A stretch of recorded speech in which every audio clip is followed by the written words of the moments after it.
Hello friends, welcome to my channel. आज हम जानेंगे गरुड़ पुराण के अध्याय 2 में मृत्यु के बाद आत्मा की यात्रा। गरुड़ पुराण एक ऐसा पुराण है जो न केवल मृत्यु के बाद की यात्रा का रहस्य खोलता है बल्कि जीवन जीने की सही दिशा भी सिखाता है।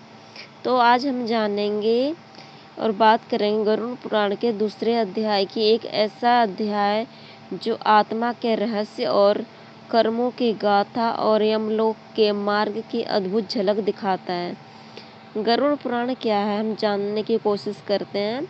गरुड़ पुराण महर्षि वेद व्यास द्वारा रचित 18 महापुराणों में से एक है। इसमें भगवान विष्णु और उनके वाहन गरुड़ जी के बीच संवाद होता है। दूसरे अध्याय में भगवान विष्णु गरुड़ को मृत्यु के बाद आत्मा की स्थिति, यमलोक की यात्रा और पुनर्जन्म के रहस्य के बारे में बताते हैं। मृत्यु के बाद आत्मा की प्रारंभिक स्थिति क्या होती है? तो भगवान विष्णु कहते हैं, जब कोई प्राणी मृत्यु को प्राप्त हो जाता है तो उसकी आत्मा शरीर को छोड़कर प्रेत योनि में प्रवेश करती है। यह आत्मा अगले 11 दिनों तक अपने पुराने शरीर, घर और परिजनों के आसपास भटकती रहती है। वह भूख, प्यास, मोह और अज्ञान से ग्रसित रहती है। 12वें दिन जब संपीड़ीकरण संस्कार के माध्यम से उसे अगले लोक की ओर भेजा जाता है। अगर यह विधि सही से नहीं की जाती है तो आत्मा की गति में बहुत बाधा आती है। इसलिए हमें संपीड़ीकरण संस्कार को बहुत अच्छे से करना चाहिए ताकि आत्मा को कोई कष्ट ना हो, थोड़ी उसकी गति में सुधार हो सके। तो यमलोक की यात्रा कष्टदायक मार्ग की होती है। आत्मा की यात्रा प्रारंभ होती है यमलोक की ओर। यमदूत आत्मा को हाथ पकड़कर ले जाते हैं। यह यात्रा आसान नहीं होती है। आत्मा को 48 दिनों तक 16,000 योजन लंबा रास्ता पार करना होता है। रास्ते में आत्मा को जलते हुए जंगल मिलते हैं, कांटों से भरे हुए मार्ग मिलते हैं, अग्नि की नदियाँ मिलती हैं और भयावह प्राणी मिलते हैं, जो सब कुछ बहुत ही भयानक होता है। सबसे भयानक उसमें बताया गया है वैतरणी नदी। यह नदी पापी आत्माओं के लिए असहनीय होती है, पर जिन्होंने धर्म, कर्म, दान, गौ सेवा और पुण्य किए होते हैं उनके लिए यह नदी थोड़ी सरल बन जाती है।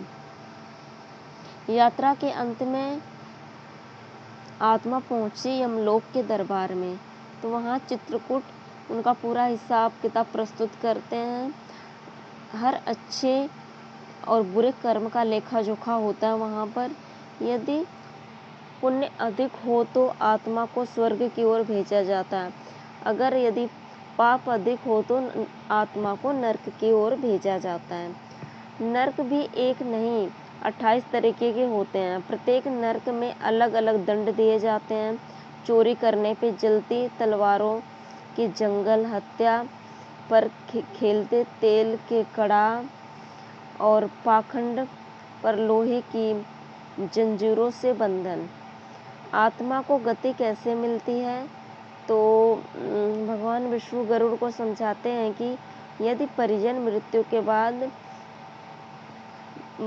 बाद श्राद्ध और विधि पूर्वक कर्म करें तो आत्मा को मोक्ष और उत्तम गति प्राप्त होती है। तो कुछ महत्वपूर्ण उपाय इसमें हैं, जैसे 10वें, 11वें, 12वें दिन श्राद्ध और पिंडदान किया जाता है। गौदान, अन्नदान, गीता पाठ करवाते हैं, विष्णु सहस्त्र नाम का जाप करवाते हैं। तिल और जल से तर्पण किया जाता है। यह सभी उपाय आत्मा की यमलोक की पीड़ाओं को कम कर सकते हैं और उसे स्वर्ग या मोक्ष की ओर ले जाते हैं। गरुड़ पुराण का अध्याय हमें सिखाता है कि मृत्यु अंत नहीं है, एक नई यात्रा की शुरुआत है। हमारे कर्म ही हमारे अगले पथ का निर्माण करते हैं। जीवन में अच्छे कर्म करने चाहिए, दान करना चाहिए, सेवा करना चाहिए, यही हमारे लिए मोक्ष का मार्ग है। अगर आपको वीडियो पसंद आई है तो दूसरे के पास ज़रूर भेजें। गरुड़ पुराण का ज्ञान सबके लिए है, उसको समझकर जीवन को श्रेष्ठ बनाना चाहिए और अपने बुरे कर्मों से हमें बचना चाहिए, अच्छे कर्म करना चाहिए।